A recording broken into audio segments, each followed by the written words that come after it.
At this point, we can explain the mid-heaven and how Aries comes to be in the mid-heaven. And something very interesting you might want to research yourself on YouTube is a video called Solar System New Interpretation by Dr. Palathadka Keshava Vahat, B-H-A-T. Just the name of the planet. What is it called again? Solar System New Interpretation.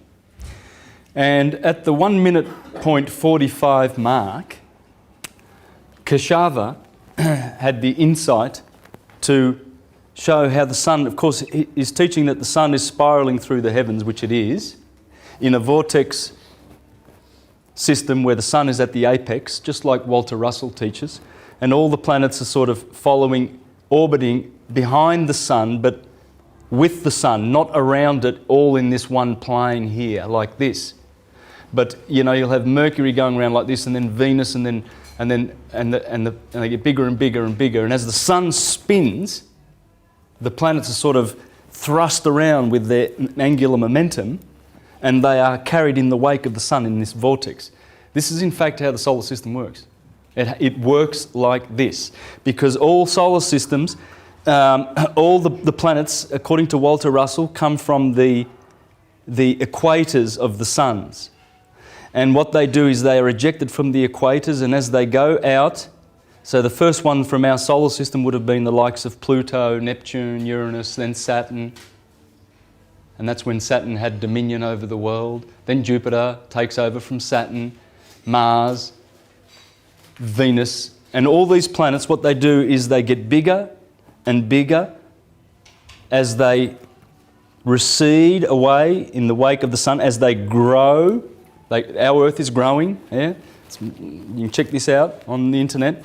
It's a fact. The Earth is expanding and growing. The rotation is speeding faster and faster, and the orbit is slowing down. So these orbits slow down, and they recede and go away from the sun, and the rotation speeds up to keep the equilibrium between centrifugal and centripetal forces. Otherwise, these planets, they fly off on a tangent. According to Walter Russell and the book A New Concept of the Universe. You should read it if you're interested in this stuff. Also, another fact with the Earth is that there's a cycle called the obliquity of the ecliptic. And as I showed you before, the Earth like this, and you've got the Tropic of Cancer and the Tropic of Capricorn, and this sine wave is 23.5 degrees in wave amplitude, right?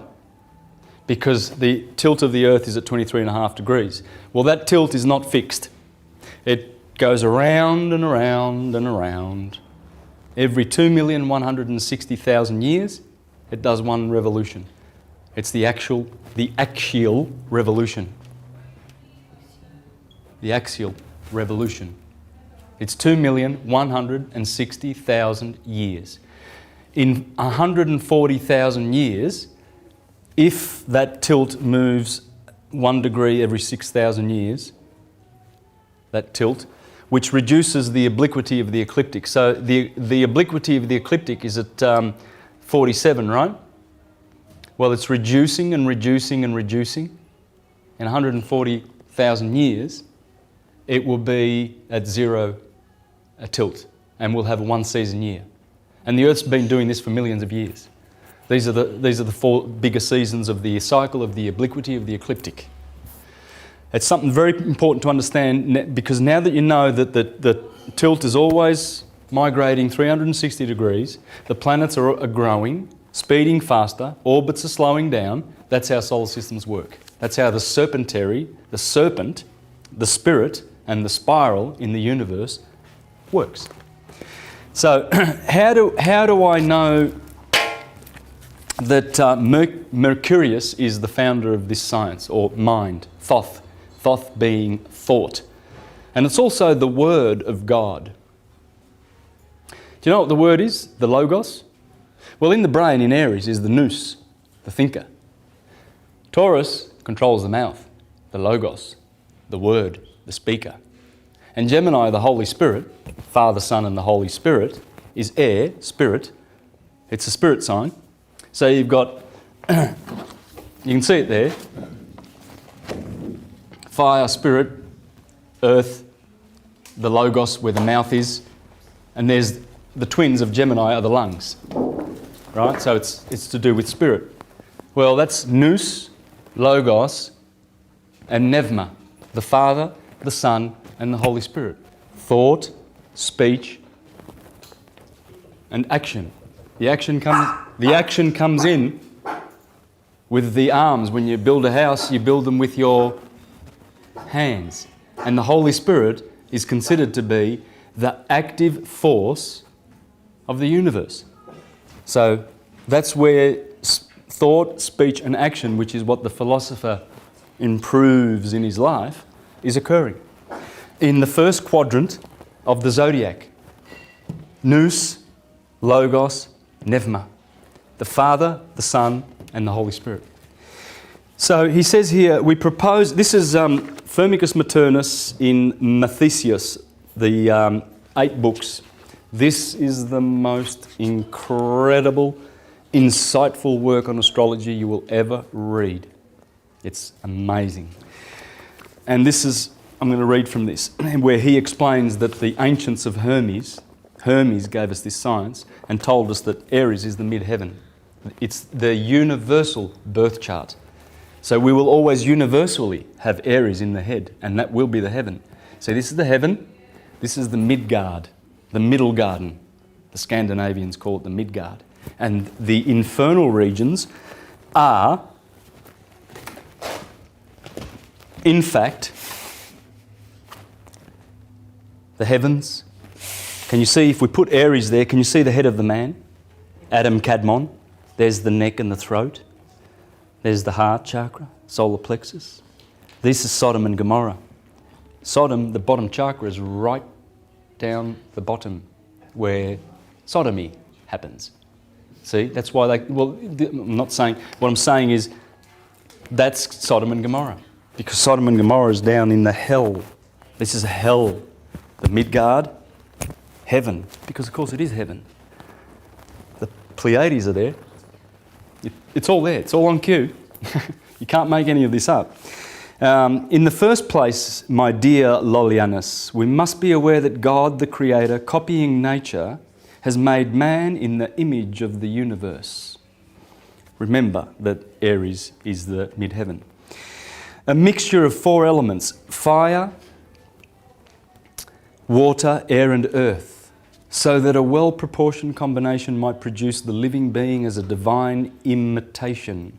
With his divine skill, he so composed man that the whole force, he's not talking about theocratic God here that, you know, makes man out of dust, literally. He's talking about the patterns, the invisible patterns that create matter. Patterns come from patterns and matter. That's the God he's talking about, matter. The deist creator, not the theist, theocratic God who intervenes and is so concerned in our affairs that he has to meddle in them. This is the creator. See, pattern is Father, Pater Noster, our Father, the patterns, invisible, spirit, working on matter, our mother. Okay, it's not hard stuff. This is how when you do your etymology and your ontology and your epistemology, big words I know, but check those words out and you know, and work out this, then you know. You're not going to be fooled. You're not going to be thinking that matter is evil and mother and the female is evil. You won't be doing that. You won't be reduced to these pathetic, stupid behaviours of churchgoers that do that. And they put women on one side of the congregation with their covers over their head because they're indecent somehow to God. It's funny, isn't it? God. That's the theocratic God. That's the one you run away from, guys. You slave for that one, but you serve the Hermetic God because all is serving. I serve. Ichdein. With his divine skill, he so composed man that the whole force and essence of the elements is collected in that small body. In this way, he prepared a lodging for the divine spirit which descends from the heavenly soul to maintain the mortal body. Remember the seven heavens? We descend and we get more vestments and more obstructions to our path back. The gods, they clothe us with stuff and they make us forget what we were. But then when we start remembering, we climb back up and our consciousness lifts. That's what it's all about. And unity consciousness is here. Division is sub-heart chakra. This spirit, though fragile, is nevertheless a likeness of the spirit of the universe. Thus man, like a tiny universe, is sustained by the everlasting fiery movement of the 5 planets and the sun and moon. That's how man is sustained. The 5 planets and the sun and the moon. Those divine men, altogether worthy and admirable, Petosiris and Nechepso. We're starting to get some names. Take note of the names, guys. Petosiris, or Osiris, Petosiris, and Nechepso, or Nechepso, who approached the very secrets of divinity, also handed down to us the birth chart of the universe in order to show us that man is made in the likeness of the universe according to those same principles by which the universe itself is ruled, and that he is sustained forever by those same everlasting fires. Petosiris and Nechepso in this doctrine followed Asclepius. Remember Asclepius? The healer, Ophiuchus, Hermes' subsequent follower, the healer, the god of healing. They're all principles. It's the principle. Mercury is the right divine brain that we're going into now with the higher consciousness. That's what it is. Mercury is the one that gives us this. This brain can't work that out. We need it to do all the data and the figures so that we've got the figures right, but we can only intuit it. It's got to be intuited. And that's what the higher mind is. Hermes. It's Hermes. And Moses is also Hermes, okay? Never forget that. The Jews identify who the guy with the stylus is. Hermes is the guy with the stylus, Mercury. And Moses is the writer. He wrote the 5 books. Well, and the 2 tablets of the law. Would that be the wings of the caduceus that Mercury holds and the intertwined serpents? The serpent that Moses intertwined in the wilderness? And Jesus is going to be hung like a serpent on the cross, he said? It would be. And Moses died on Mount Nebo. Wouldn't that be who the Babylonians called Mercury? Nebuchadnezzar, named after Nebo. And the Buddhists call him Buddha. It's the principle. It's the right brain. So to them, most powerful Mercury entrusted the secret. They set up the birth chart of the universe as follows. The sun in the 15th degree of Leo, the moon in the 15th degree of Cancer, etc. I'm going to miss that because I'm not going to be able to get through this. By this, they wish to prove that the fates of men are arranged in accordance with this birth chart. On the chart, just as is related in the book of Asclepius, which is called Myriogenius. Then he goes on to explain, Saturn is number 1, then Jupiter, and then as I've done, I've shown the order of the 7. They have a specific order in accord to their hierarchical position. So Saturn gets top. He's the top because he takes 29.5 years to go around in his orbit. Therefore, he's the boss because Jupiter takes 12, Mars takes 2, the Sun is, it's 1 year, that's why it goes in the middle. And then Venus is 225 days, and then Mercury's 88 days, and the Moon is 28. So the Moon's at the bottom, she's the Alpha, and Saturn is the Omega. The Alpha and the Omega. And they are the 7 vowels of creation. A, E, I, O, U. The 7 vowels. Take note because we think there are 5. There are not. There's 2 E's and there's 2 O's. You've got A and E, and you've got O and O. A, E, I, O, U. And that is the alpha and the omega, the creative sound. And the Indians reduce that to Aum. And they bring it down into the lower to energize the lower chakras. Aum is, guess who? The Amen. In Egypt they say Aum, and then they give you the name En, because the sun is En. The sun is on. Because when the on comes up here from the Piscean darkness every morning at 6 a.m, when the sun comes up out of the waters of Pisces, Mary, the sea, the on, you turn the light on, and he's the one. See, in Egypt, the city of On was the city of the sun, Heliopolis. And when you turn on the light, that's the one, because the sun is the one. That's why his name is Sol. Solo. And the moon would be Mono. So, you see the N. Solamun means the sun, and Amun. And it's the hidden one. Amun means the hidden one. Now, why would it be hidden? Well, it's hidden because you gotta, have you ever noticed this? Where would the hidden one be hiding in the alphabet, I wonder? The Amun. Amun means hidden, and Christ is the hidden one. Can you see the word Christ in the alphabet? It's hiding right there. It doesn't matter what vowel you put in the middle of that. It doesn't matter. Crest. In fact, Suetonius and Tacitus call Christ Crestus. So crest, Christ, it doesn't matter. In Japan they call it Kiri. Kiro. This is the Kiro, the Christ. It's hiding. That's what they do. And there's many more. This stuff you can learn from Alvin Boyd Kuhn, as he puts the letter A here, and then he goes around and M is here. And A is followed by B, Abba. Abba is the father. And M is the mother.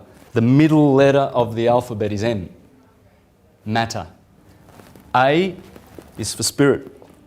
Spirit and matter. If you see the South Korean flag, for instance, you'll see that they have the yin and the yang, right? And this is the yin, red, and then the blue part, southern part of their flag is the water. M is water, marine, Mary, maritime, and N next door, navy, naval, nautical. So M and N, and in fact in the Jewish alphabet, M is mem, and it means water. And the word next door, nun, means fish, to swim in water. So M and N are here, right on cue. And you want to read that. It's the esoteric alphabet by Alvin Boyd Kuhn. So now this is the point he comes to. And so from events which actually occurred in history of mankind, the hypothetical birth chart of the universe was put together with allegorical meaning. It has been handed down to us as an example to follow in the charts of men. So that we may not seem to have left out anything, we shall explain how it can be proved that man was created in the image of the universe. Then he goes on to say, in the chart of the universe, which we have said was invented by very learned men, and he did mention who that was, didn't he? Did I read Mercury? Mercurius?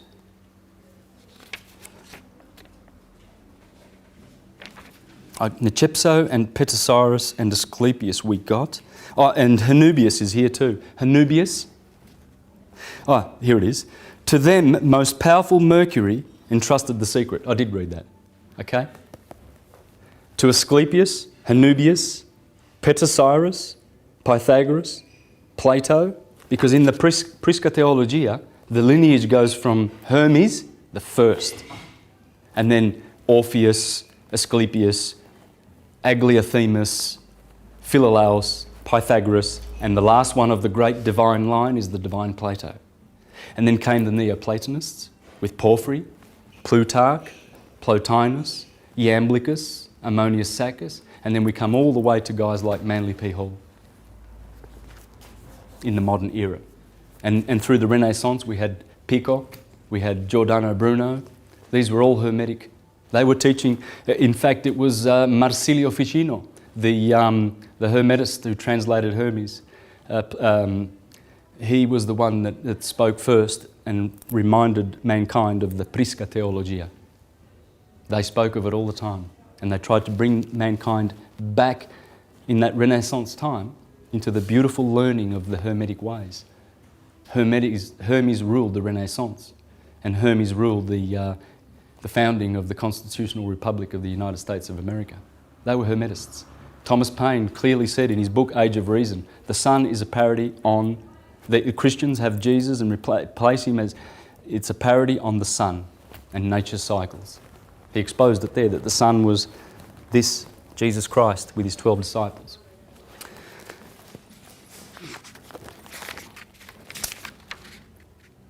In the chart of the universe, we said was invented by very learned men, the medium caelum is to be found in Aries. That's the point. Finally, I've arrived. See? First of all, he's just revealed in this third book that where the science comes from, and he's named names and named the antiquity of this science and how carefully these priests devoted themselves to this art. And then he names where they said that Aries is always in the mid-heaven. So we are placed appropriately. Our Pisces water feet touch the earth. Our Aries fire head is in the air. Okay? Earth, fire and air are masculine, and water and earth, the feet are always touching the earth. Like a magnet, should be. Everything's right. It's all how it should be and on cue.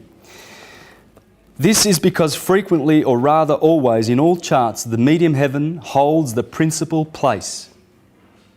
The principal place always belongs to Aries because he, in Greek, is called Krios, the head.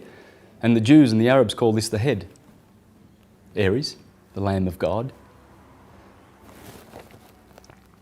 And from this we deduce the basis of the whole chart, especially since most of the planets and the luminaries, the sun and the moon, send their influence toward this sign. So all the planets, he just said, all of them, the sun and the moon, they send their influence to that sign. Yeah, up to the Pleiades, up to the pineal gland. Now, the reason I mentioned Keshava the Hutt, at the 1 minute 45 mark of his video, The Solar System, New Interpretation, I urge you to watch it, and also have a look at Nassim Harriman's version of this solar system. It's a little bit different, but it works. And at the 1 minute 45 mark, you will see this. He was doing his thinking. He's got the sun going around. He's got the sun going around with all the signs of the zodiac, like this, as it goes spiraling through the heavens. And guess what he's put up here as which sign of the zodiac? Aries. Take note of that video. Have a look at it. And please meditate on this and understand what that means.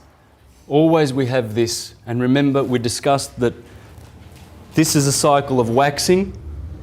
This is a semi-cycle of waning. And this one is of polarity. Okay, this one is doing is a cycle of, equilibrium and giving a polarity, a certain polarity. Heat, cold, day, night. Okay? So you see how the two spheres are divided.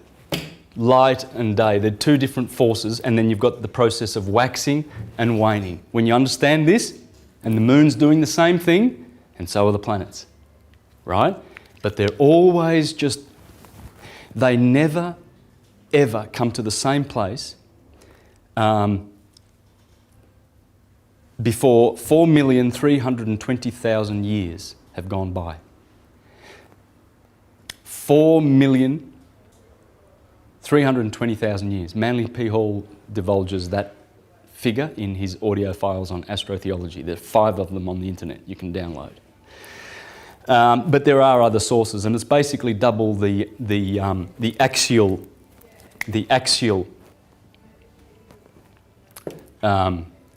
revolution. Remember that one? 2,160,000. Yeah, it's basically double that. Now, but it's interesting how these cardinal points influence everything else. You've got AC over here, the ascendant, and you've got descendant over here, and this is the meridium, or the mediocello, and the nadir. This is Dom, because Adam Kadmon, beginning at Aries. Now, please notice, if we put the Aries at the midheaven, you see where the head of the human being is here, and then the neck, and then it curves around, and the feet go back up to meet the heavens. And in the Egyptian system, we've already discussed that this is a sort of like a judgment here, judgment day. In fact, everything below the kidneys, according to the esoteric occultists, was Egypt, hell. And Egypt, of course, is this red stuff here, the Red Sea, right? All this stuff helps. I know it's biblical and stuff like that, but it helps. Now, there are 4 virtues. The planets belong to one of 4 virtues, okay? You've got the active virtues and the passive virtues.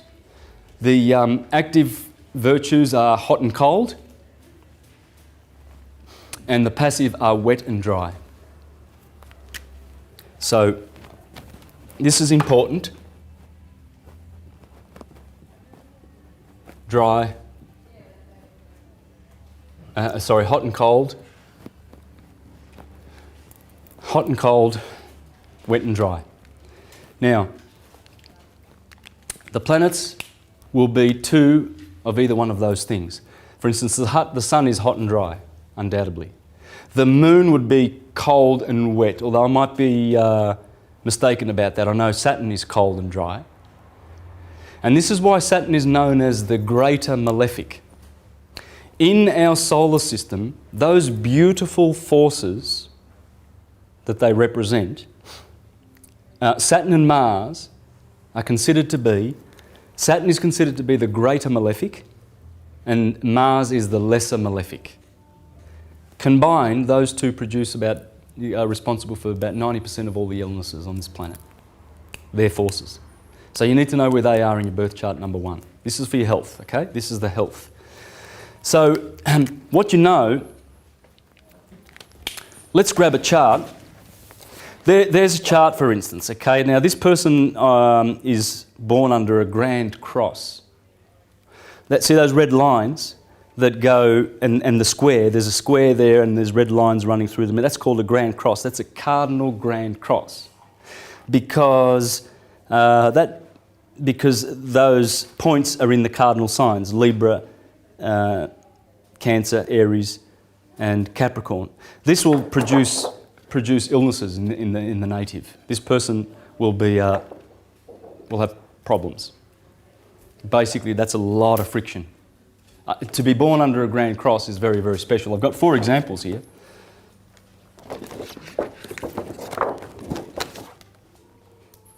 It's a grand cross. Grand cross. So,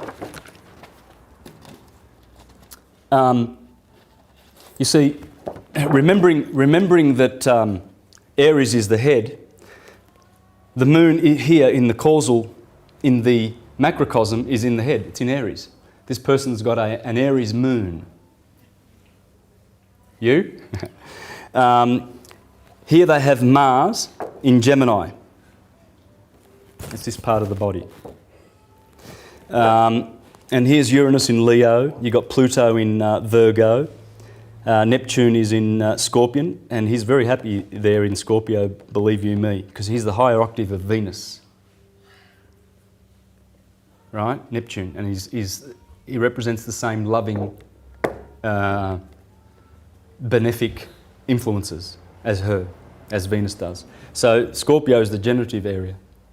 In fact, Neptune was in Scorpio from 1957 to 1970, 13 or 14 years for all those baby boomers. It explains the sexuality, believe you me. Have a look into that, what Neptune in Scorpio does. You see, Neptune has only gone around once since we've discovered him in 1848, I think it is. Don't quote me. But he was discovered in 1948. Well, just 2 months ago they announced that Mercury's done an orbit, finally. But in the 60s, all through the 60s, all the way to 1970, Neptune was in Scorpio.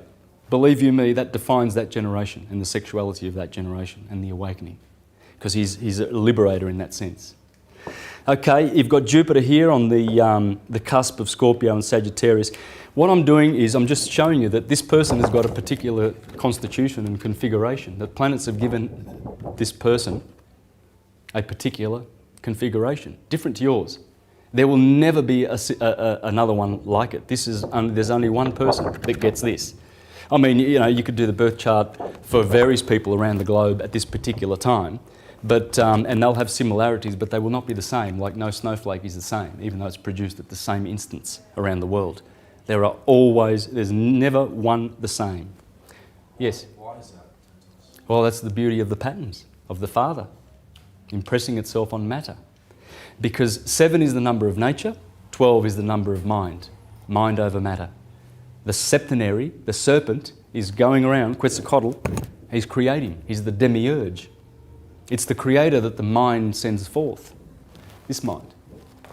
The dodecahedron, ether, the cause. It's the stillness, it's the oneness. And the oneness must divide or tip its balance in order to create motion, because everything you see is motion. And this is why this science is so important, because when you understand that and you don't get fooled into thinking that there's any substance in the elements of the periodic table. Gold is hydrogen, hydrogen is sulfur. They're just different states of motion. And in order to grasp that, I would suggest reading Walter Russell's book, New Concept of the Universe. That man was had his pineal gland opened at a very early age. You can do research on him and find out, but... That wasn't the one that the trepanning, was it? Well, he relates to the world in his biography that's how he got to know nature. And you can't debunk him. Try and debunk him. You won't be able to. Everything he says is electricity and magnetism. Electricity gravitates, and radiation, the feminine, radiates. And that's what you get here. See? You get gravity, or rather radiation, and gravity. See, what's going on is equilibrium is here. Creation occurs where you pull something off equilibrium. Otherwise, it wants to stay still. This is stillness. In order to, and it's oneness, and it's the universe. And in order to make the duality below sub-ether, it produces electrical effects, the suns, the father fountains. And they are responsible for everything that exists materially. And this is how it happens. We have, in this cycle, we have in the sine wave, the sin wave, we have the serpent. The 7, everywhere you go, everything's a septenary. And we as Manly P. Hall says, you cannot but run into 7s wherever you go, because we come from the perspective of a septenary. We are a septenary. We are a feathered serpent. The caduceus is in us, the tree of life, as I've shown you, the Kabbalistic tree, the 10 Sephiroth. That's us. We are the living Christ. The Apostle Paul says the Christ is within. And it's this Christ, by the way, as I said before to someone, what's a crystal? It's Christ, same spelling, because it's crystallized light consciousness. That's Christ. And we're crystals, we're carbon crystals. Dodecahedrons, icosahedrons. We're all of this. And it's all motion. So this person, now I know this person, by the way, and this person is very, very ill. Very ill. And the illnesses are there, you can see them. Heart. Now I got this from the book that I shared with you. So you've got these are the deacons, you see. So if you see a that's 13 degrees. Uranus is 13 degrees in Leo. Okay, so that's obviously the middle deacon. So this person is concerned with the blood. This person will have blood matters to deal with.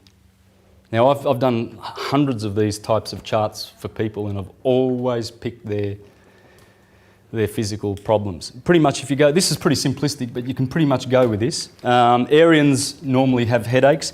This person won't have headaches because these blue lines are trines and sextiles. Trines and sextiles, see, because these aspects, Uranus is aspecting with the moon, and it's fire with fire, that's a trine, it's 120 degrees, and that's giving good energy to that. You see? So this person will not have headaches, but if that was, say, if Uranus was here in Cancer, then you would have one of these, a square, 90 degrees. And then this person, being in the 18th degree of Aries, would have migraines. I've picked hundreds of these. That's what I look for. First thing, I look for the oppositions. You look for all these, malefic aspects. And I usually look, my eyes always go first to Saturn and Mars to find out what they're doing, because they are the malefics. And whatever house they are in, you see this is Saturn in the first house of this person. So that will have a malefic influence. Or it'll have good influences too. But that being the first house, see the houses are below the horizon, so that deals with you. I'm going to get to that in a minute, but for now we're doing the health. Here we have Capricorn is the knees and the skeletal structure.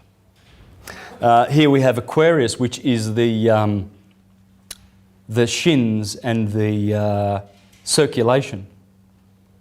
Because Leo is the heart, directly opposite, the blood and the circulation. And so this person seems to have afflictions there, but you need to work out the degrees. 21 degrees Mercury and the Sun in Aquarius. This person is in Aquarius.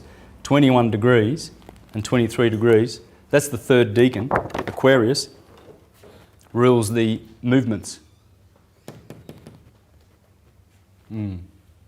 Knowing the person, I can tell you, rest assured, that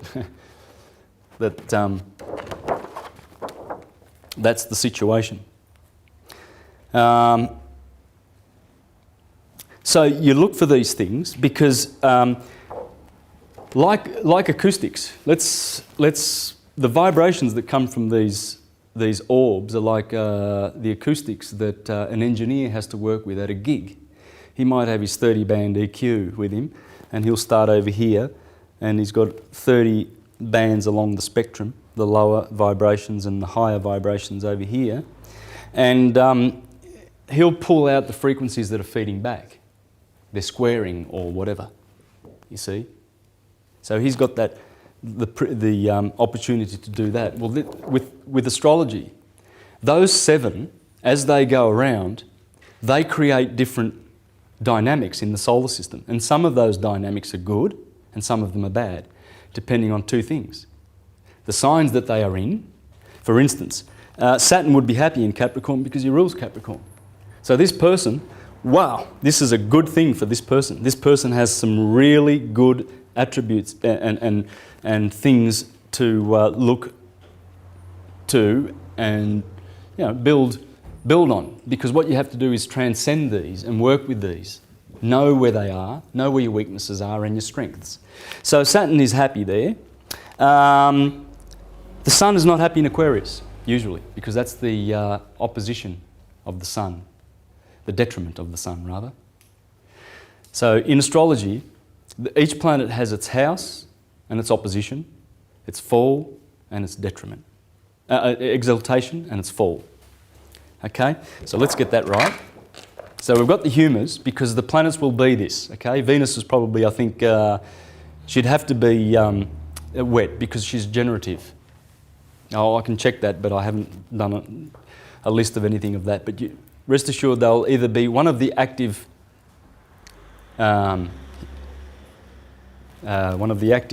virtues, or one of the passive virtues. Okay, so you've got the house of a planet and its detriment. You've got the exaltation and the fall. Now, it's quite easy to understand how this works. It's interesting that the sun exalts in Aries. Why would it exalt in Aries? Any idea? Now that you know the science? Because it's hot and dry, and so is Mars, maybe? Yep, Mars and Aries being cardinal fire. Yeah, but there's another reason.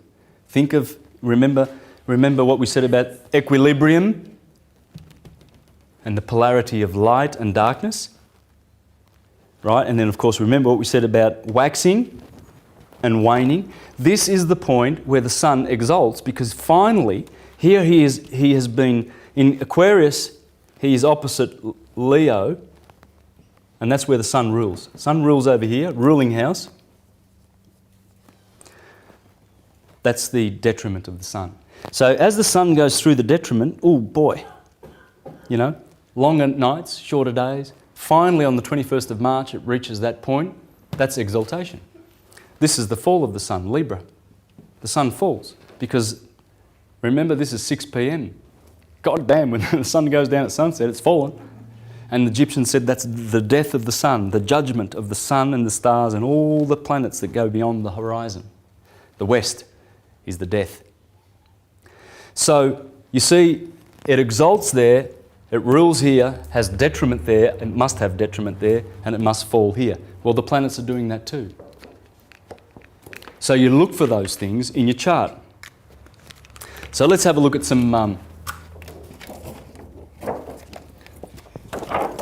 examples of this then.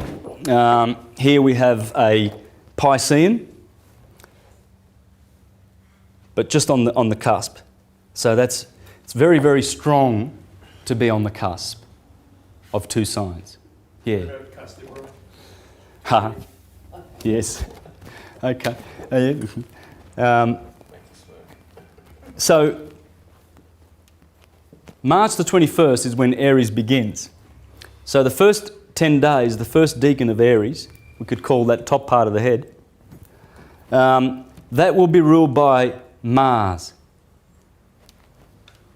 because Mars is in Aries. So the first decan gets to be there. These people are very martial, all the way to the 31st of March. Then this decan here, and by the way, these are affected by Pisces, people born here in that first decan. They have Piscean contamination or influence. Whereas these people from 0, 1 to 9, or 1 to 10, this decan, these are ruled by the sun.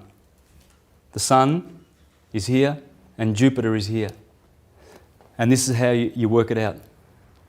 Aries is the first fire sign, Leo is the second. It's got the sun in it, therefore it gets the second decan. Sagittarius down here is ruled by Jupiter, the third fire. Therefore Jupiter rules here. And that's how the decans work. Okay, and we see how the decans are going here. So if you've got an aspect, like a malefic in the first degrees of Taurus, look at your nose, and then there'll be something associated with the nose that's giving you a problem, or the throat, or the ears. You wonder why your brothers and sisters have all got some certain affliction that you haven't got, and why certain people are prone genetically to certain diseases and stuff like that. Well, believe you me, when you're born, sometimes you actually choose charts that go with genetic makeup. There's a lot to this. Yeah, your souls, when looking for incarnation, go to configurations, and at the right time that will give them similar configurations for the family's vibration and the way they are configured. Because that's how you get into incarnation. You get attracted to certain spirits or certain kinds of characteristics in families that you're attracted to. Same vibration. It's like a soul group. So again, here we see good aspects. This person has a lot of good aspects. There's the first degrees of Pisces, and so that would rule coordination.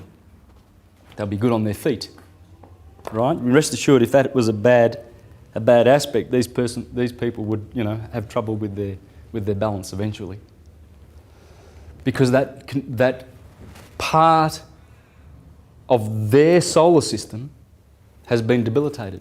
The acoustics are not vibrating the way they should. See, if those planets want to go around and rejoice in certain signs, they rejoice in certain. For instance, the sun is always happy in Aries, loves it. The spring, impregnation. This is glorious. The exaltation sign of the sun. He knows where he's happy. He knows where he exalts. You see, but then if there's a planet over here and it's afflicting it, these Arians with afflictions, have usually got those particular problems: concentration, migraine, and skull. Now, let's go on to the houses, because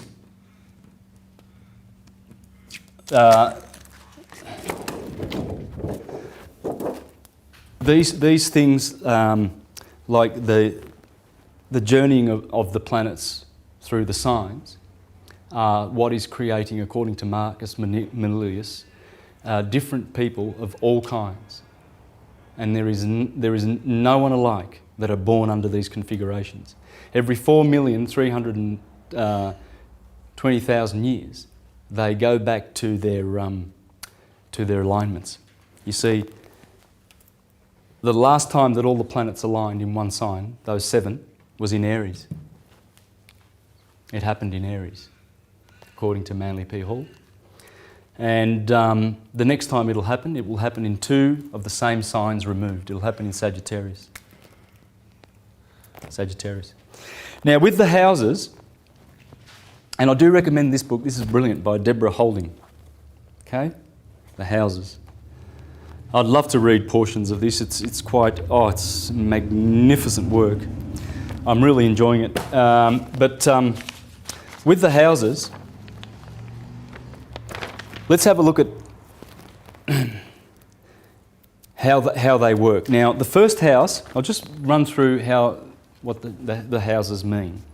The first one has to do with life. House 2 is income, wealth, and fortune. 3, neighbours and brothers. Home for the 4th, parents, property. Pleasure for the 5th house. Illness and infirmity for the 6th. Partners, marriage for the 7th. Death, trial, wills, inheritance for the 8th. Long journeys, dreams and visions, and learning and travel on the 9th. Careers, honours, dignity, glory, distinction, authority in the 10th. Friends, good spirit in the 11th. And enemies in the 12th house. Now, when we have a look at our zodiac signs, we see Aries, and we learn a little bit about Aries and its nature. Its motto is I am. So it's concerned with its isness. Yeah? And Taurus is I have. Taurus. And Gemini is I think. Cancer is I feel. Is anyone going to help me with this one? Leo is I desire, doesn't it? Okay.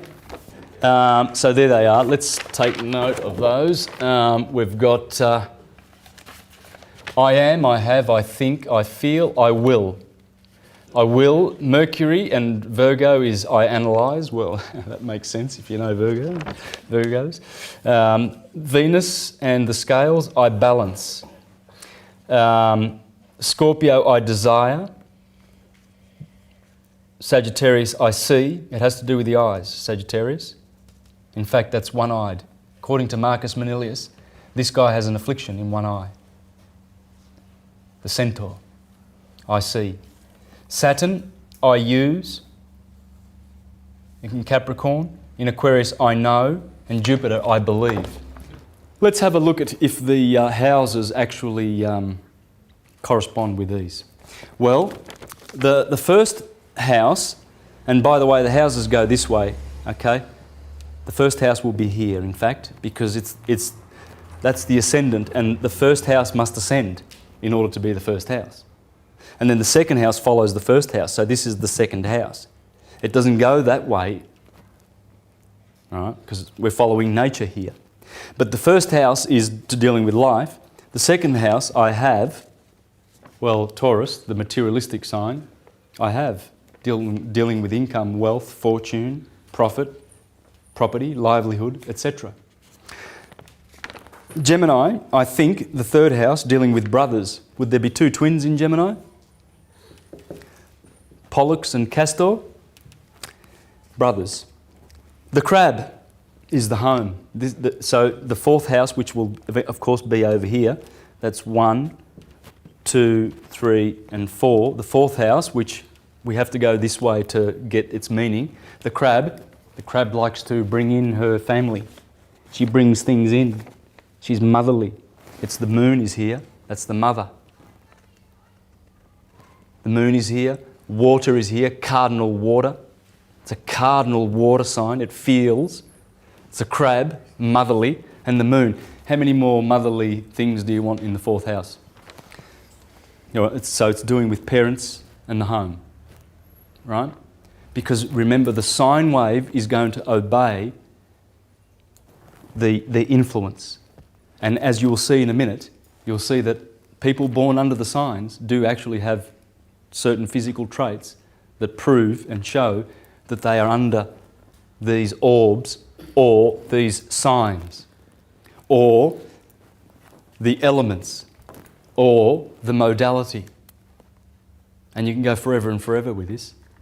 Man, I've had to guess some people sometimes through their element and whether it was mutable or cardinal or fixed. And it works all the time. So Leo, the sun. What's that going to be dealing with? Pleasure, the lion, symbol of pleasure. It also has to do with children, joy, love affairs, gambling, clothes. The house of Bona Fortuna, the fifth house. This one is illness. This has to do with illness and mala fortuna, bad fortune. Work, domestic chores. Well, domestic chores, that's where you do the most work all year round in the harvest of the Virgin. And illness, probably because of the decline of the sun and the mutability of the sign, and also where it rules, Virgo, the belly. And it is known to occultists that if you keep this in perfect health, as Thomas H. Burgoyne says, your whole organism will be perfectly healthy. Because all diseases come from the stomach being upset and putting things in there that you shouldn't be putting in there. Society has really given us lots of goodies to put in there that shouldn't be in there.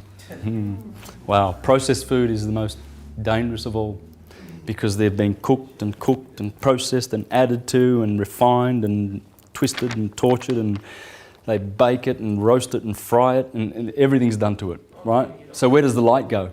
Taking the nature out of We can even get the Project Alimentarius if we wanted to. Yeah. Okay. So are you getting this? You see, what I'm giving you is the tools so you can go fishing, not fish.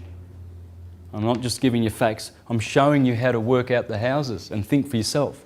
The first sign must be, the ascendant is Aries, because it is there. That's where it is. This lives here. This is how it is, and you do not change it. Never will change.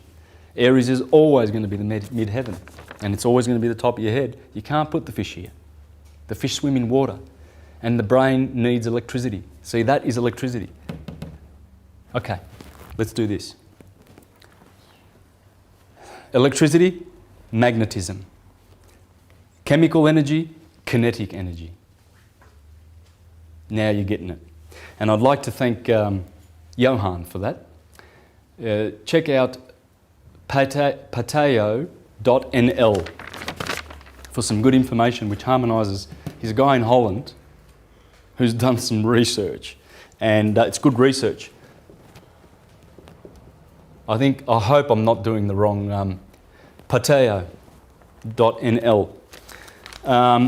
And he explains these fours. He's good with the fours, believe you me, with the elements fire, air, earth and water, and a lot of this science just perfectly harmonises with this. So you're working it out yourself. Obviously this must have to do with you, the first house. This must have to do with your fortunes. This has to do with your brothers, because the brothers are there, the mother's there. Has to do with your parents and mother and family. And this has got to be pleasure. Summer.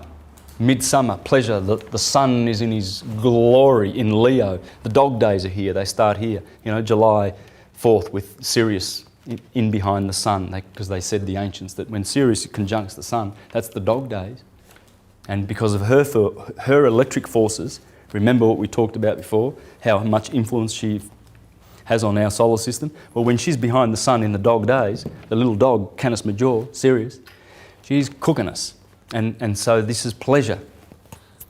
All right, the sixth house, sickness, illness, the stomach and Virgo and mutability. Partners. You, individual, just you. Your partner, opposite. Check out the opposites. There's a relationship. Short trips, Sagittarius, long trips. Anyway, there's many more, but I'll keep going. Virgo, so Libra. How about this one? This makes sense. What's the eighth house? Death. Scorpio. Generation. That's the testes or the ovaries. That's what Scorpio rules. So when man and woman, husband and wife come together to reproduce, they give death. They don't give life in the Hermetic wisdom, don't they? So it's the house of death. That's Scorpio, but it's not, you know, death is life. The philosopher knows that when you die, you live. We come from spirit into matter for a, you know, in the sine wave, in the spiral of time for a short period, and then we disappear back to where we came. There's no more body. It's in the grave, in the tomb, is it not? Scorpio has to do with that death also, because when the sun goes through that sign, which it is in now, what is it, the 6th of November, we're right in the heart of Scorpion energy, man. Fixed water, very emotional, generation, death and life, deep esoteric sign. These people make good priests. Yeah, they do. They go, their nature, this Mars with fixed water and Scorpio, because the serpent is here too, and the eagle. They have that eagle. And I'll show you in a minute. I've got some photos of Scorpios, and you see they all have beaks, bird beaks. This is not, I'm not making it up. I see Scorpios all the time. I see that bird beak. I see the bird. I go, oh, this is a Scorpio. Yeah, there's a Scorpio coming. You can see it. You can see the canine in Aries. You can see the feline in Leos. The bovine, the equine, you can see it. If you can't see it, you're not looking for it. So this house is, as I said, long trips. And by the way, remember I said short trips over here? Well, in the Mediterranean, most boats were called Pollux and Castor. In fact, the Apostle Paul took a boat from Malta to Pozzuoli, I think, near Naples, on a boat called Pollux and Castor, because Pollux is Paul, the Apostle Paul. There's many hints as to Paul being Apollo, the sun, and that's one of the hints in the Bible. And there's many others. I mean, he had an affliction in the eye. Well, opposite Gemini is long trip, Sagittarius. Remember, Sagittarius is the one-eyed. And the Apostle Paul has an affliction in the eye. And that's a fact. You can read the Bible, it's in there. Paul, Apollo, Pollux. So this is how you got to think. When you start putting all these various bits of data together, then the whole piece just comes together. Everything connects. There is nothing that does not connect. Are you seeing that? Are you appreciating that aspect of this? Yeah, nothing's sort of wedged in and it sort of doesn't fit. It all flows, all of it.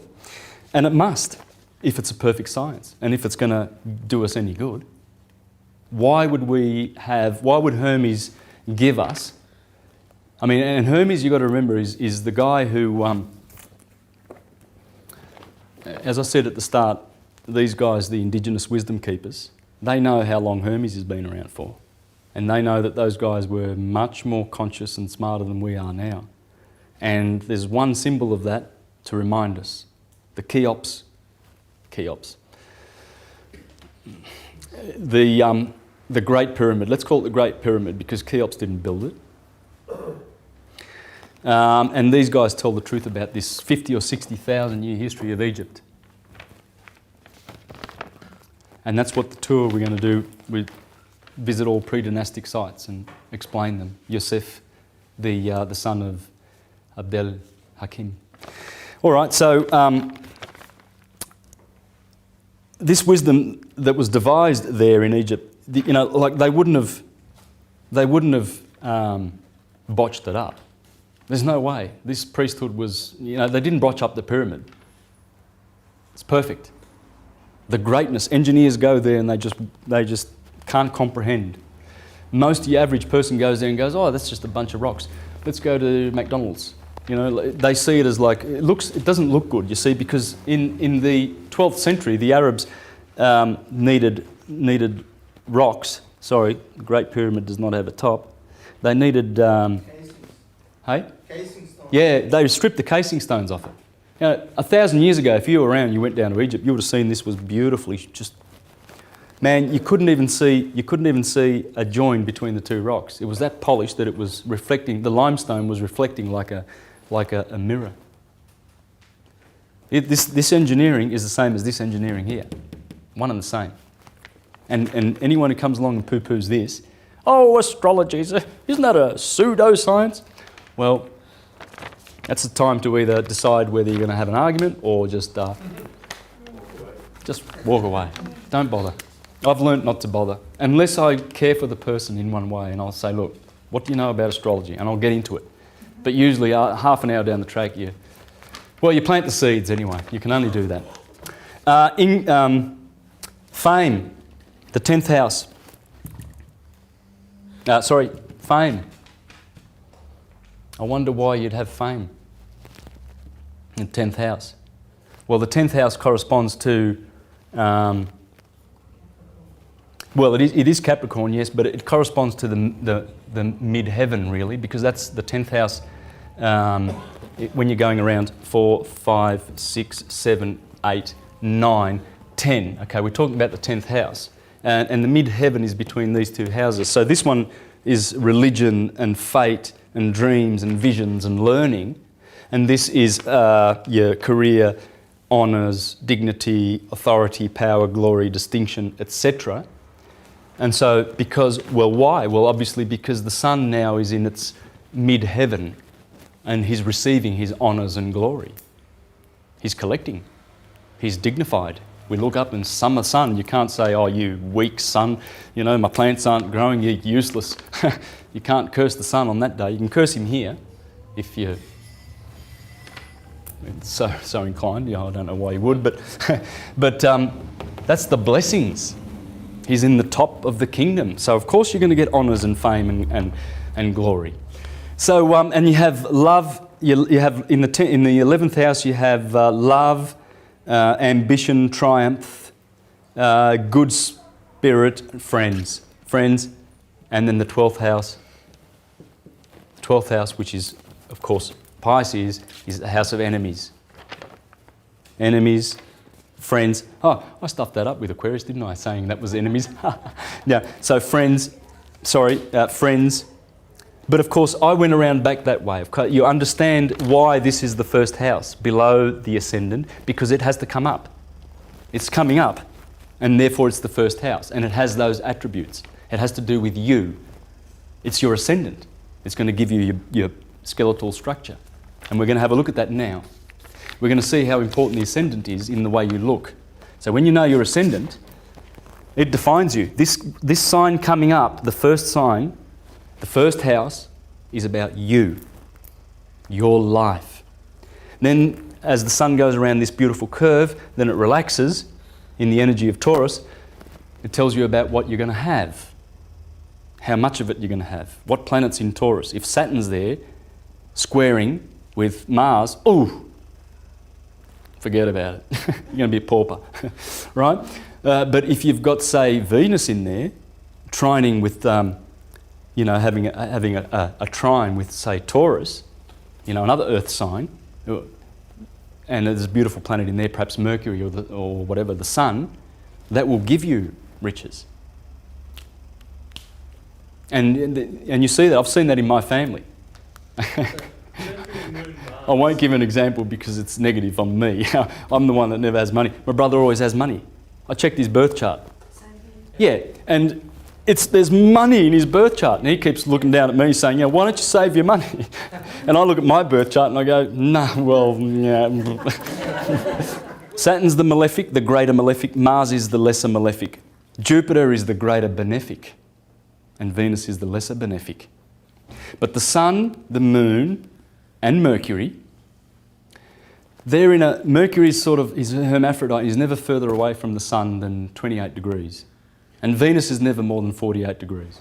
Mercury and Venus and the Moon, because they are inferior, remember they're in the inferior world because they're closer to the Sun. So you can never see Venus full, never. She's always 2/3 full, or 3/4. That's why, the Arabic flag with the crescent, that's not the crescent of the moon. That's the crescent of Venus. The green flag is the sign of Venus, the colour of Venus. Yeah, but that crescent proves how much science the Muslims knew. Yes. Because the Muslims, they actually were the first religion to officially recognise science. The Vatican would never do that. Christianity would never do that. The Muslims did it because they were into science, and they brought this science to Cosimo de' Medici when the Renaissance flowered. But that crescent is Venus. They're telling you how much they know about science, because that flag was invented before the telescope of Galileo. So how did they know you can never see Venus full in her glory? If she could, she'll be much shinier than Jupiter. You see them tonight, at 10 o'clock, you'll see them there, or 9 o'clock, and they're sort of like opposing each other, but they're the two brightest wanderers. Now, I use this book all the time because when I discovered this book a few years ago and I was getting right into this research, I was looking on the internet for, pictures of people to see if you could see how the ascendant affected them and how the sun sign and the moon sign affected these people. Because I had this book, Body Types, and this is brilliant. This is brilliant. But this one here is better in my opinion because it has the photographs of people that we know, and we can see their characteristics. And William Schreiber, I urge people to, I think it's about $20. I actually carry it on my website, but if you're overseas, I prefer that you go to William Schreiber's Astrovision's website and purchase it, because I'm trying to just look after, like Australia and that. So, but this book is brilliant. William Schreiber was very thorough with his research, and he's come up with a great product, I think. It's just brilliant. And through the book, you can see pictures of people that, these are Sagittarians. You can see the equine features, Jupiter rules, they're jovial. Jupiter is, remember, the greater benefic. Jupiter is beneficent.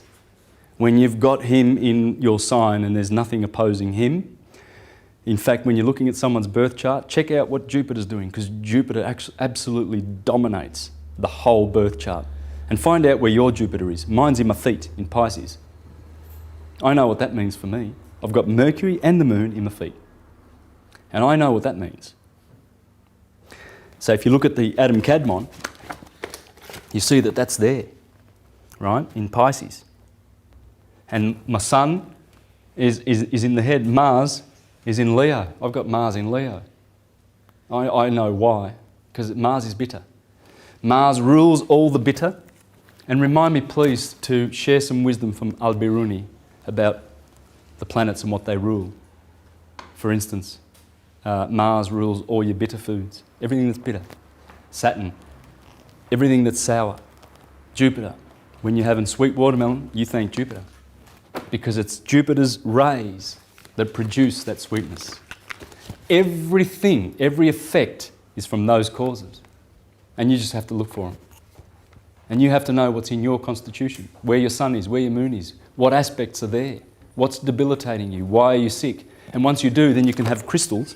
You can have crystals set up so that around your body, wherever you need, so that they can add energy, either positive or take away negative energy from that particular sign.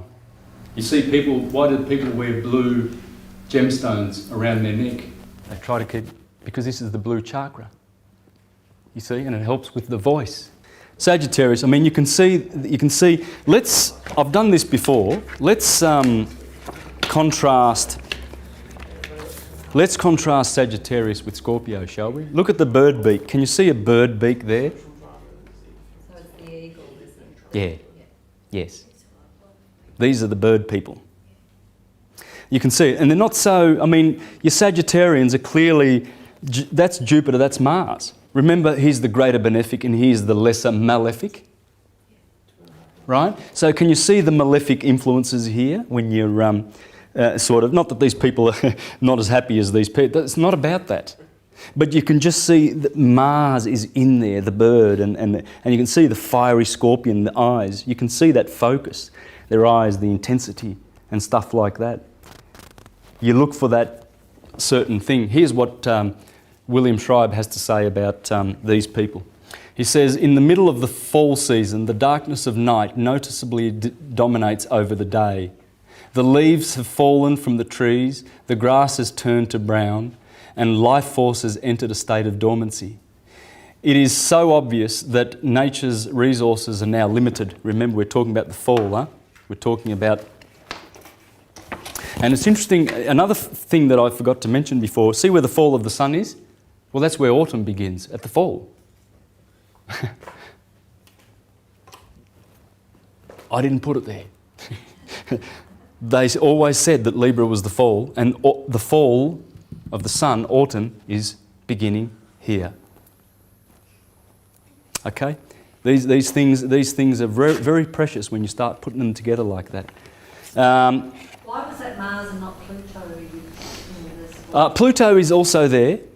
Pluto is also in Scorpio, but we just deal with the original 7 planets in Hermetic wisdom, because they are the active septenary force, and the others are sort of like on another octave, but also influence in a very similar way. So they should be considered, yes, and factored into it, yes. As I've done, I'm going with the Western School of Hermes in all of this. And that also, there are 48 constellations, whereas today there are 88. Okay, so they've added constellations to here, so they've filled in the spots and they've put other little constellations in here, but these are the original 48. When the sun goes through that ecliptic and those deacons go through also, everything happens on cue. I'm going to do a presentation on this soon. And I'm just going to deal with this and show you how Perseus slaying Medusa is here, where you wake up in the morning in the fiery Aries, and that fire smashes all the starlit night. And the stars flee when the sun comes up in Aries at 6 a.m. every morning, and Perseus is there to strike Medusa. Just like Samson kills his 1,000 with an ox jaw, a bone of an ox. You know, he didn't just go around killing people because he was a man of God. You see, Christians tell these stories, churchgoers tell these stories to their children, these grotesque stories, and expect them to believe them literally, and they do, and it horrifies them. Little do they tell them that it's happening in the stars, for goodness sakes. There it is. There's Samson, you know, and he's got his club. It's Perseus killing Medusa, the starlit night. And then it's all on cue. I mean, all right, here's a Regulus. See that star in Leo? Regulus. That's one of the 4 bright stars of the fixed signs. Regulus is here. Antares is in Scorpio, the red star, Antares, right on cue where the generation happens. Regulus in Arabic, according to these guys, is the Messiah. So when we enter the age of Aquarius, opposite is Leo, is it not? So the vernal equinox over here and the autumnal equinox will no longer be where they have been for 2,000 years. Once Aquarius starts and Aquarius sits on the equinox and splits the day on the 21st of March, Aquarius goes there. Opposite is Leo. Right?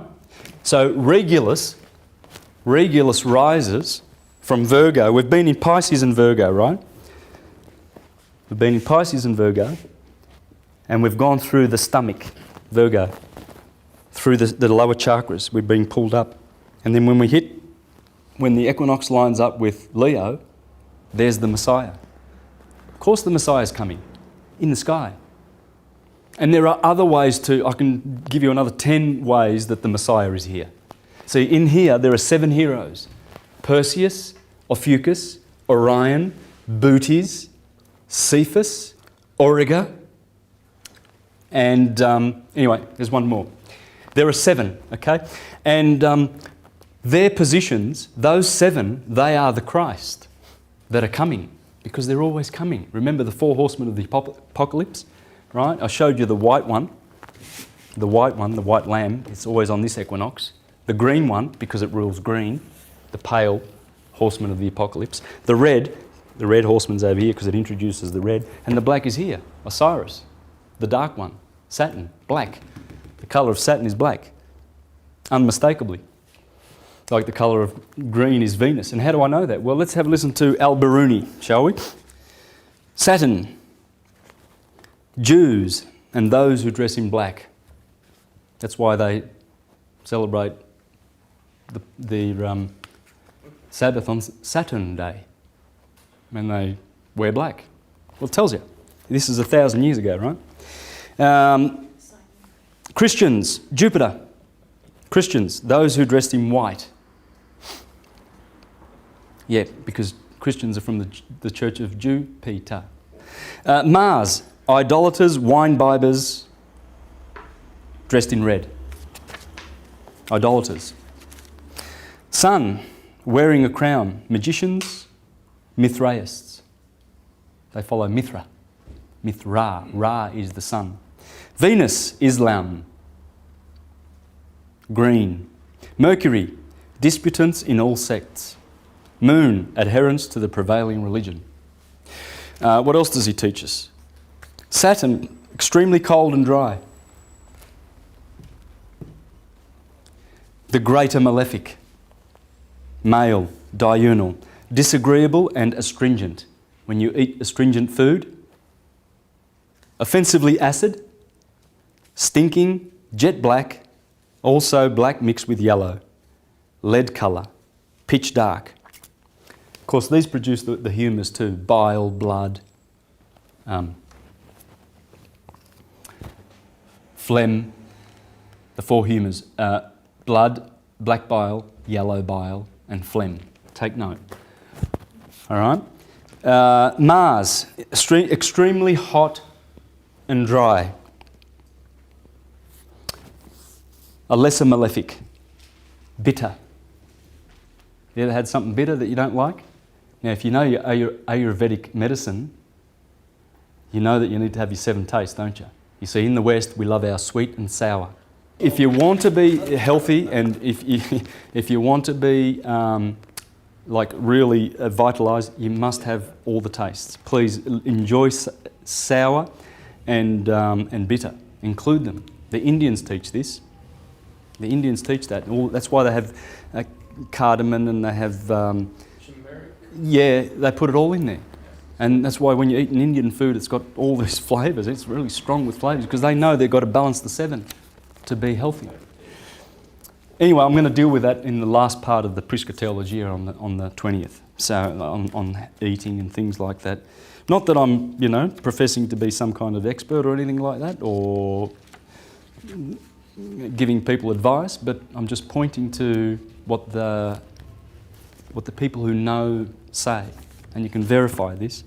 All right, let's go with some more stuff from this guy here.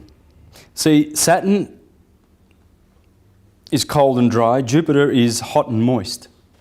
Mars is hot and dry. The Sun is hot and dry. Venus is cold and moist. Here are some other things that the planets rule. You've got Saturn, greed in vice and prudence in virtue. Jupiter, gluttony, temperance. Mars, anger, fortitude. The Sun, pride and faith. Venus, lust and justice. Mercury, envy and hope. The Moon, sloth and charity. In fact, charity comes from church, and church is Circe, which is the moon. Of course it's charity. The virtue of the moon is charity, because she's the church. Now do you remember that Isis saves Osiris because they cut him up into 14 pieces? Well, remember the moon... we had the moon, and we said that when she waxes, she's Isis, and then she turns into Nephthys as she wanes, okay? Yeah. Well, Osiris lives down here. He's Saturn. He's black, and he's dead in the tomb in Tartarus.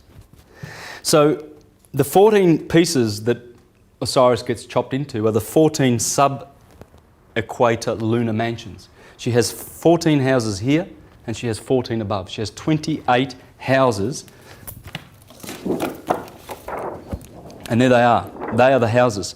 Everything below quarter moon waning and below quarter moon waxing is the 14 lunar mansions that Isis begins here. See that beautiful slither? The crescent of the moon? When you first see that, traditionally the Jews give that day Monday, right? Because this is Sunday, because the sun blots out the new moon. You cannot see the moon for one day. And this is Saturday. Saturday, Sunday, Monday. That's how they worked it out. And that there, when you see that light, that blessing of light of the moon beginning on her climbing her holy mountain, takes 14 days for the ovaries, for the eggs in the ovaries to mature. If fertilised, 270 days later, the woman in the womb will produce an offspring. Otherwise, 14 days later, the woman will menstruate. And that's the beautiful cycle of Isis. Right? So Isis, when she picks up on her journey, she saves Osiris and puts him back together again, all his 14 pieces, and reinstates him as Horus on the horizon every morning. And the Horus... Sorry? It's the seat of Mars, isn't it? Yeah, Mars is here. Yeah. In Aries. Okay, but great, thank you. But it's the male phallic. Mars is... Why do you have... why does Mars have that? Because that's the phallic of Osiris in Mars. And Horus comes up and he's born again. Osiris is always coming out of the tomb. So here's the tomb. And remember, Jesus, the Son, says, Lazarus, come out of the tomb. Oh, he must stink. He's been there for 3 days. Yeah, the Son dies for 3 days down here between the 21st and the 25th of December. So here we have Librans, okay? So you see the equilibrium of their features. Yeah? And like I said before,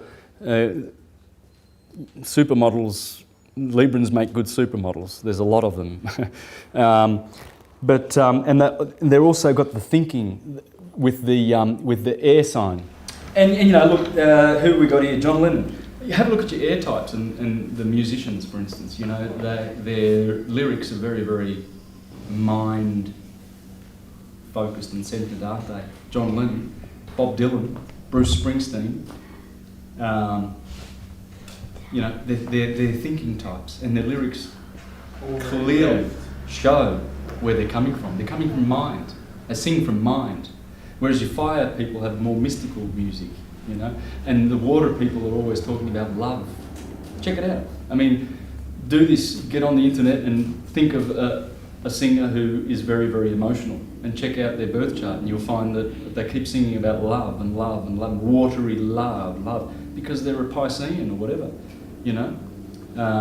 And the earth signs will be sensual, you know, like Michael Jackson and Elvis Presley. Michael Jackson grabbing his crotch, and Elvis Presley, Elvis the pelvis. I mean, it's clearly sensual. Sammy Davis Jr., these people are sensual. You can see it in their music, it comes out. It's undeniable, this science, and you've got to go looking for the elements, the fire. You can see the fire, you can see the mental, you can see the emotions. And they're always ruled by that polarity of the sun and the moon and the ascendant. Yep, we did that one. Yeah, we did that one, of course, yeah, and the Sagittarians. I like to do those ones always because they really contrast well. Your Virgos, you'll have a, you know, like a twisted features and stuff like that. Twisted? Yeah, you have sort of like your Geminis and anyone ruled with Mercury, because Mercury rules Virgo. You know, you probably have an eye going one way and an eye going another way. Check it out, your Geminis. You can see they've got like a skewed facial features, they're called, in this book. Let's have a look at this. So Gemini and Virgo this applies to? Yeah, because they're ruled by Mercury. It's good when you can think like this, you can understand, you know. You're Sagittarian. I've got a cousin who's Sagittarian and he's always smiling. You cannot wipe the smile off his face. And I've got two other female cousins that are the same, Sagittarians. Love them. Love them. Yeah, and we all do. We do. We love them. You know, people like Brad Pitt, always smiling. You know, see Tina Turner's beautiful smile. Who can I... Well, I mean, we've just seen them, haven't we? These people are like... The smile is there. It's beautiful. That's Jupiter. You can see the sweetness. Jupiter bestows sweetness upon people. Virgo, you can see the Mercury here. These people are very... they look like the magicians and the gypsies and you know, they look very, very eccentric because they've got mutable Earth and they've got Mercury. Mercury is giving all these contorted sort of features that they have. Chin goes one way, nose goes the other way. Same with Mercurians. Aquarius, I mean, look at the gaze on these people. The air, you can see the fixed air in the mind. It's mental, it's a mental sign. Look at this, the way William Schreiber's depicted them. And they walk with an airiness because it rules the shins. You'll find that these people are good with athletics because they've got a lightness of air. It's a light air thing, and good fighters. If you're looking for fighting, good fighting, just have a look at all your Bruce Lee. He's a Sagittarius, fire. Tony Jai, Aquarius, fighter, and he's a very, very light. He can do somersaults. You know, have you seen Tony Jai? The Thai kickboxer fighter, his movies are just absolutely exquisite. Much better choreographed than Bruce Lee's. He's Aquarius. Jackie Chan is Arian. Steven Seagal is Arian. Jean-Claude Van Damme is Libran. You see these, and they are great fiery fighters because their sign will support them in their fight, in that. Leos. See the feline features? You know, these are all different kinds of cats to me. I don't know. I see lions when I see these big manes. They have manes. They do. They have these lion manes. Leos.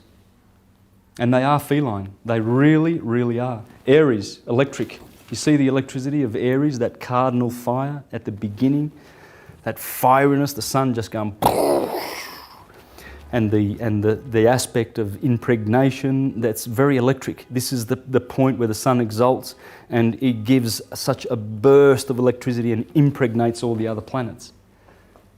Because that's what they are. You see, the planets are like particles to an atom, which is the sun, electric, and they are magnetic. And as they go around, the sun is always impregnating them.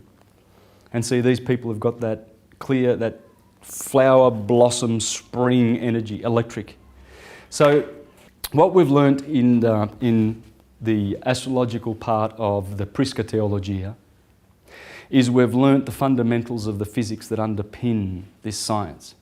Okay, you can see the natural cycles in there. You can see what the electric sun is doing with its beautiful light and darkness, waxing and waning, and how it affects these cardinal points, these four horsemen of the apocalypse as they go around, how they affect the various kinds of people, with the planets interchanging their admixtures of different influences, and we have all these different people that come from the different positions, as Marcus Manilius says. No two are alike, and no fortunes are the same. And so why do we give importance to astrology? Because astrology is the science of as above, so below. The correspondences are all there. I've just shared with you a handful. I mean, I can go on and on and on. There are so many stories to tell here, and I will do it eventually, you know, if Providence gives me the opportunity to make some more presentations, perhaps with graphics on film and whatnot. But everything is in here. That's the above, and this is what Hermes taught us. The right mind taught us this when we were more conscious. And obviously we are suffering from the effects of the Dark Ages, loss of consciousness, and as we awaken in these days, which we are, because the sun, the spiraling sun, is taking us to greener pastures. There is no point where the sun meets here on the 21st of March every year. It doesn't go to the same place. It's spiraling forever upward, forever. It never comes to this point at the same place. Remember, the sine wave is there because it's telling you about linear time. As it goes forward, it goes cyclically, not like a wheel. A wheel goes back into itself. This is a cycle which continues in its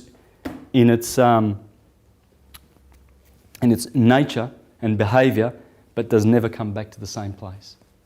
So we're always growing with this. The feathered serpent, our solar system, we just have to trust that feathered serpent takes us to greener pastures. In fact, the minds tell us that it will.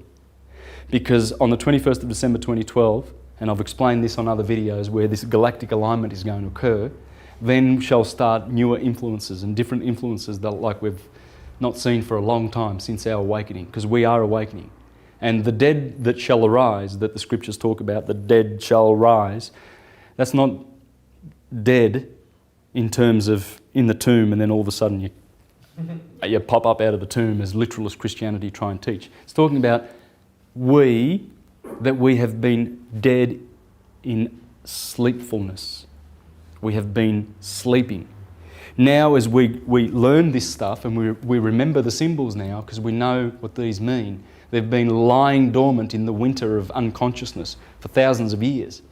And the Romans went destroying the temples of Egypt and defacing their monuments and the hieroglyphs that they didn't understand. And the Christians, you know, they destroyed the Mediterranean's cultural, spiritual, hermetic heritage. Alexandria, the library was burnt. Israel, in Jerusalem, the temple, the initiates there was destroyed. Carthage, she snuffed out all the lights so that she could rule in a fictional world for thousands of years. Now as we awaken and we reclaim our dominion, this science is essential. Astrology is the science of as above, so below. And it is the beginning of understanding who you are. When you realise that you are this, and you look up and you go, twinkle, twinkle, little star, how I wonder what you are. You know what the stars are. They're fountains of life. They are atoms, atoms. And they all have different glory. There's no star that is alike in the universe. Just like there's no other creature that is alike. Not a star. All of their polarities are different and all of their natures are different. They are all different.